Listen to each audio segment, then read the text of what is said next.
Chill Computer Guy here. I wanted to give you a quick update on the channel. We're doing a lot of channel maintenance. Basically, we're rebuilding the whole computer and the whole Deep Studio set. And so there's going to be some changes coming up in the next month or two. But yeah, in the next couple of weeks, we're going to have less content uploaded. We'll have a video here and there, and we might actually do a series on the computer build, from tearing down the old system and building up the new system. And there might be it's going to be several parts. It's probably going to be 2 or 3 part series.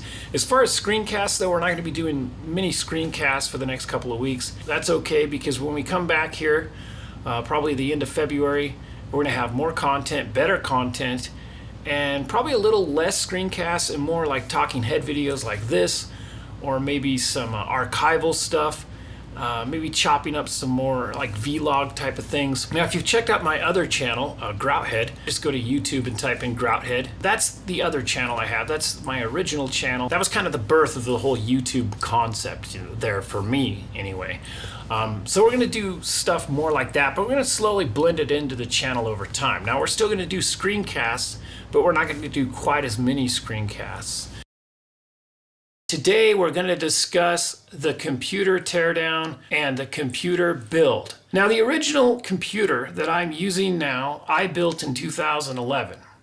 Now, let me explain, before I go much further, that the first time I ever even really owned a computer was in 2007. Before that, I was against computers. I hated computers. I was convinced that somebody was going to trip over a power cord and human history was going to be erased for the last 20 years. I hated computers. I thought that they took the soul out of things, especially the arts. I was a photographer, and I loved the darkroom. I loved getting in there, and I loved making my prints. I loved putting the film in the canister with the developer, the stop bath and the fixer. I loved agitating it and pounding it, getting the timer, the thermometer, exactly 68 degrees. Just the ability to take your Tri-X and make it perfect, to make the perfect negative, put it in an enlarger, make the perfect print, and put the printer paper on the floor and tape 4 of them together and make a giant print. And it was a beautiful thing. And I'm like, you can't do that with computers. Computers have no soul. They're not tangible. There's no tangibility there. As far as filmmaking, I was using Super 8 film. You'd buy a roll of Super 8 film, which was 50 feet, depending on the frame rate you use. That would be about 3 minutes of film. Now, the roll, the 50-foot spool of Super 8 film, costs about 16 bucks. And then, when you got done, filming, you'd have to ship it to Ford. F-O-R-D-E, Ford. It was in Seattle, Washington. And it would take about 4 to 6 weeks. And then that processing fee was another 16 bucks. All in all, it was about 30 bucks for 3 minutes of film. But there was a magic there. There was a tangibility there. And to be honest, I kind of miss it. But you can just do all that just with a mouse staring at the screen. So I hated computers. I thought that they were soulless. I hated them. And then I downloaded a trial version of Premiere Pro. And it changed my life. I was like, oh my God, you can do all this without, you can do all this from sitting at a desk, staring at a screen. Little did I know at the time that staring at a screen seemed kind of like it wasn't that bad. There was no processed chemicals you had to clean up afterwards. I hated getting in the dark room knowing I gotta go to work, and I'm like, it's gonna take 10 minutes, 15 minutes to clean all this shit up. It was just discouraging. The fact that you could just be editing a photographic image and just be like, okay, save, walk away. Yeah, I got into computers in 2007. I had an E-Machines with a Celeron processor, 512 megabits of RAM. So basically a half a gig of RAM and a Celeron. If you know anything about processors, I think that's a single core. It's a pretty low-end budget processor. But I got this computer. I think I picked it up for I think it was $100, and I talked them down to 80 bucks. It was back when they made the desktop computers. They made them like that cream kind of white gray color. Oh, it was disgusting. But that's what I started on. When I went into the Premiere Pro and tried to edit on that machine, well, it didn't take me long to realize that I need a better machine. And so what I did is I researched and built a better machine. And I built that machine in 2000 11. And it's the same machine that's sitting in there right now. But guess what? It's outdated and I'm having problems. Windows 10 just did an update here in 2018. The motherboard that I went with still to this day does not support Windows 10. The motherboard was produced in 2011, or actually might have been before that. But the motherboard has a CPU socket, the LGA 1156. What had happened is that year is Intel came out with a new line of processors, and with that new line of processors came a new socket. But what that did is it threw all the old processors into kind of an aftermarket type of thing. All of a sudden, you could build a very good system for a reasonable price because basically the processors and the motherboards were outdated because Intel decided to make a new CPU socket. Now, the computer I'm using to this day still has the LGA 1156 socket. It's very hard to find a motherboard with an LGA 1156 socket that will support Windows 10 because the motherboard is obsolete. Thus comes to the computer build. Now I'm going to read a list of what we currently have, we're going to have in the rebuild. So we're going to have the old stuff over here and the new stuff over here. We're going to start out with the case. Now, the original case I used in 2011 was the Coolmaster 692. Now, this is a full-size case. This thing's giant. I mean, it's clunky. It takes up the whole damn corner of the desk. It's a big case. The reason I got this case is because the motherboard I went with was a full-size motherboard, so I needed a bigger case. But the processor I went with could be overclocked. Kind of interested in overclocking the processor, cut down on rendering times with video processing. And so I wanted a lot of fans in this case. I wanted a nice cool environment. So I went with the bigger case. Now the new case that we're going to use is the Corsair 100R. Now this is called a mid-size case. This is a smaller case. Now this case is really clean, really compact. It has a nice window in the side of it, so you'll be able to see inside, and that's kind of cool. But it's a smaller, more compact case, and it's something that is really minimalistic. It's just a black square with a window in it, and I love this case. I researched, and I got this case for a really reasonable price, and so this is going to be the new case. Now, as far as the motherboard, the original motherboard that I bought in 2011 was the P7P55DE Pro. Now, this motherboard has an LGA 1156 socket. What's great about this motherboard is it has the SATA 3 and it also has the USB 2.0, which was kind of a new thing. The SATA 3 was very new at the time, and it's so new, in fact, that you have to actually install a driver for your SATA 3 to work. It's like a third-party controller, basically, you have to install.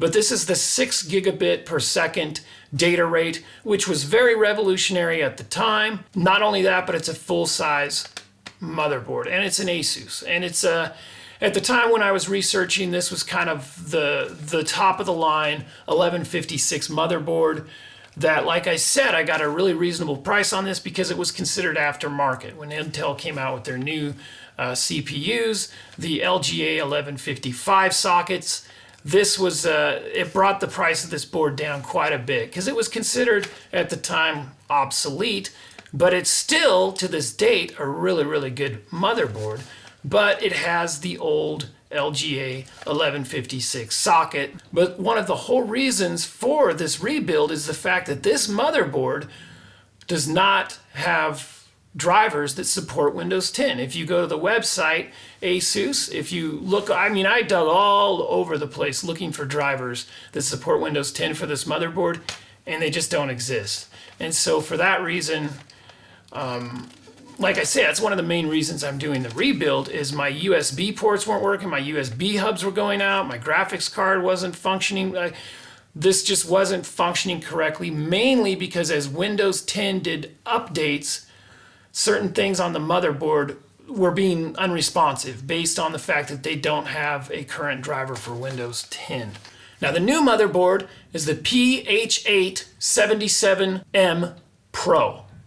Now this motherboard is a micro ATX. It's called a micro ATX. This is a smaller motherboard, but it has everything I need. The main thing this motherboard has is it has drivers for Windows 10, which is huge. Not only that, but it has the LGA 1155 socket, so it will take the second, third, and I don't know how many generations of Intel processors, but it's very, very similar stats to the old motherboard. But the new motherboard, like I say, it's a more compact motherboard. It's smaller. It has 2 less SATA 2 ports, but it has SATA 3 native to the motherboard. There's no controllers. There's no drivers. It's just that's part of the motherboard. It's part of the chipset there. And so with this chipset, you have the SATA 3 built right in, and then you have 4 SATA 2 ports and 2 SATA 3 ports. That's plenty enough for me. It has 4 RAM slots. It only has one PCIe 16. It only has one. The old motherboard had 2, but I only need one. I'm only going to have one dedicated graphics card, so I don't need 2 PCIe 16 slots. So to have a smaller motherboard, I think is going to be kind of nice. So that's the new motherboard. Now, as far as the processors, the old processor is the i7 875K. Now, this was kind of top of the line processor before Intel switched over. Well, it wasn't top of the line. It was mid to top of the line. I was very excited about the i7, the fact that I had a computer with an i7 processor. 875K, the K stands for unlocked. That means you can actually push the processor, you can overclock the processor. And that was interesting to me, and I just felt like that was kind of a selling point. I got this processor for a really, really reasonable price, and it's still the processor I'm using today. Probably the processor I'm going to edit this video on right here, as is all the old. I'm probably going to edit this on the old system before I build the new system. Now, the new processor is going to be the i5 3570. Now, as you notice, I'm going from an i7 to an i5. I'm actually stepping down to an i5. But this processor is going to outperform the i7 because it is a 3rd generation Intel processor. It's going to have 4 cores instead of 8 cores. So as far as multitasking, I might notice a bit of a difference, but the i5 3570 I actually got on eBay for like 60 bucks used. Now the processor's used, which I'm okay with. I had a 100%, has thousands of transactions, and I trust that the CPU will be fine. And so that's what I went. The motherboard, however, is new. I went with a brand new motherboard. So that's the processors. Now, as far as the graphics card, we are going with the same exact graphics card, the Nvidia GTX 470, and we're just going to take that from the old system to the new system.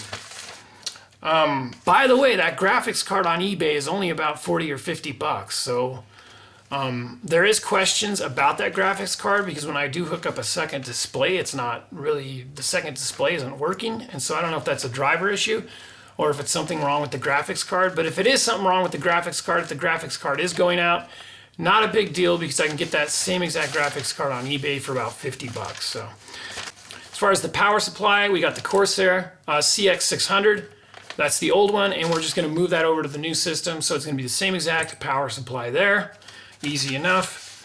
Now, as far as RAM, we have RAM's an interesting issue because the old motherboard will only support, and the old processor, I should say, will only support up to 16 gigs of RAM.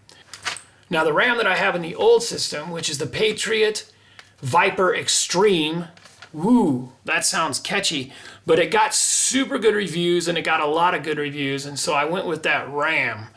But I have 16 gigs in the old system, and I'm going to take that exact same RAM and use it in the new system. The motherboards, they both support DDR2, DDR3. I believe it's DDR2 or 3. I don't remember, but both motherboards support the DDR2, DDR3. But the new motherboard and the new processor, the i5 and the new Asus motherboard, will support up to 32 gigs of RAM.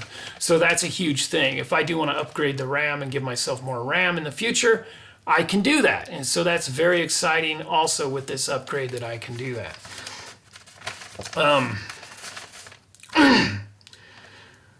Now, as far as the fans, the computer case fans, we just have the Cooler Master 120s in the old system, but we're going to do something fancy because we got the window on the side of the new case. We're going to go with the Corsair AF 120s. Now, these fans are great, and they have red LEDs, so the inside of the case is going to have this kind of red glow, which again, I know it doesn't matter, but the aesthetics to me is it's like a...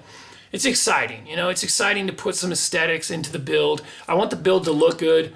And plus, not only that, but you'll be able to very, very easily see if the computer is sleeping or not. You know, it's basically going to radiate this red light out of the side of the window. I think it's going to look pretty catchy. As far as the CPU fan, now as I was explaining earlier, I like to overclock the i7 875K. And what I did is I got a Noctua NH-D14. Now this is like the biggest CPS cooler you can buy. This thing is huge, it's giant, and I'm gonna get rid of it. I'm getting rid of it. It's just a huge dust magnet, you know, and I kind of since I've gotten out of the whole overclocking the processor thing. That's kind of why I got the standard i5, is because I'm not gonna overclock. That's gonna be replaced with an Arctic Cooling AP112, which is a very, very modest little fan for my CPU, but it got really good ratings, and that will really kind of just the inside of this case is going to be much, much smaller, much, much simpler, much, much more minimalistic, but I think it will be very, very effective. The case fans, I'm going to have 4 of those. I'm going to put 1 in the back, 2 up top, and maybe 2 in the front, depending on if I can. And so I'm going to have a nice, good airflow, and then I'm going to have my CPU cooler there, and I'm not going to overclock this processor at all, you know. So I think that's good. Now, as far as storage, over the years I've slowly upgraded to a solid state drive. I have 2 500 gig solid state drives by Samsung, the EVOs. They go as low as $99, which is a really good deal. Solid state's coming down in price, so I recommend using solid state drives. Again, they're going to be smaller, they're going to be more compact, they're going to be minimalistic, and they're going to be faster than shit. Now, I'm going to have 2 500 gig Samsungs. One is going to have the OS and the programs and pretty much all the project files. And then the second 500 gig solid state drive is going to have all media, video footage, photography footage, pretty much all media that I'm going to be working on, but it's going to be limited to the media that I'm working on. And then on top of that, I have just 2 standard HHDs, the Barracuda, 2 terabyte Barracuda for archives, and 2 terabyte Barracuda for, I guess, backup, and also just kind of a drop. I call it a drop disk, i.e. when you plug in your phone or you plug in your camera and you just want to get the shit off the camera, it's a drop drive. And I like, I'm going to have a drop drive for the solid state drive, and I'm also have a drop drive for the 2 terabyte Barracuda. That way you can get the data off the camera, off the phone quickly, get it onto the computer, and then, you know, later on you can go through and organize it. That's just kind of my big strategy. As far as using RAID, we're not going to use any RAID at all. There's going to be no RAID. We're not going to use the RAID controller. Now, like I was saying, we have 2 SATA 3 ports, and both of the Samsung 500 gig solid state drives are going to be hooked into those 2 ports. Or the 4 SATA 2 ports will be assigned to 2 of them, will be assigned to the 2 Barracuda, 2 terabytes, 1 to the DVD drive. And then the 4th SATA 2 is actually going to go to a 180 gig solid state drive, which is going to be used as a scratch disk. So when I'm rendering video or I'm rendering stuff in After Effects, it will be very, very speedy because it's using a solid state scratch disk. And that's pretty much it. That's what the build is going to look like. But yeah, that's what I'm going to do. I'm going to build that. I think I've covered everything here. The computer rebuild, we originally built in 2011. We're going to tear it down and we're gonna build it up again here in 2018. We'll see you guys again, probably the end of February. We'll come back into the channel. But along the way, we are gonna have a few videos on the computer rebuild. We're gonna kind of document the whole process. We got an overhead camera set up, and we're gonna kind of do like probably a 2 or 3 part vlog type series on the rebuilding of the computer. And that'll be going on probably the first couple of weeks of February. And then once I get those videos all cut up, I will post them on this channel. But as far as screencasts, we're probably not gonna have any more screencasts until the end of February or so. So I wanted to definitely chime in and let everybody know that the channel is still up and running. We're just doing some maintenance behind the scene. If you haven't already, please subscribe, give me a thumbs up, give me a comment below. Let me know what you wanna see on the channel. All right, thanks for tuning in, and we'll see you guys again. Bye-bye now.